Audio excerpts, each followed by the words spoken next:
ಹಲವು ಪ್ರಕರಣಗಳಲ್ಲಿ ಭಾಗಿಯಾಗಿದ್ದ ತಮಿಳುನಾಡು ಮೂಲದ ಆರೋಪಿಯೊಬ್ಬನನ್ನ ಪೊಲೀಸರು ಬಂಧಿಸಿ ತಪಾಸಣೆಗೆಂದು ಸುಳ್ಯ ಸರ್ಕಾರಿ ಆಸ್ಪತ್ರೆಗೆ ಕರೆತಂದಾಗ ಪೊಲೀಸರಿಗೆ ಚಳ್ಳೆಹಣ್ಣು ತಿನ್ನಿಸಿ ಆತ ಆಸ್ಪತ್ರೆಯಿಂದಲೇ ಪರಾರಿಯಾಗಿದ್ದಾರೆ. ಇದೀಗ ಸುಳ್ಯ ಪೊಲೀಸರು ಆರೋಪಿಯನ್ನ ಪತ್ತೆ ಹಚ್ಚಲು ಸಾರ್ವಜನಿಕರಿಗೆ ಮನವಿ ಮಾಡಿದ್ದಾರೆ. ಸಂಪಾಜೆಯ ಮನೆಯೊಂದರಲ್ಲಿ ನಡೆದಿದ್ದ ದರೋಡೆ ಪ್ರಕರಣದ ಆರೋಪಿಯನ್ನ ಸುಳ್ಯ ಪೊಲೀಸರು ಹಲವು ಸಮಯಗಳ ಬಳಿಕ ಬಂಧಿಸಿದ್ದರು.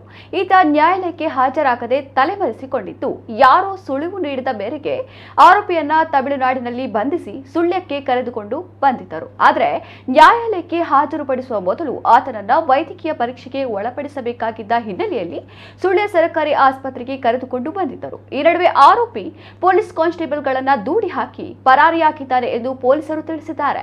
ಇದೀಗ ಆರೋಪಿಯ ಮರು ಬಂಧನಕ್ಕೆ ಮುಂದಾಗಿರುವ ಪೊಲೀಸರು ಈತನ ಬಗ್ಗೆ ತಿಳಿದು ಬಂದಲ್ಲಿ ಮಾಹಿತಿ ನೀಡಿ ಎಂದು ತಿಳಿಸಿದ್ದಾರೆ.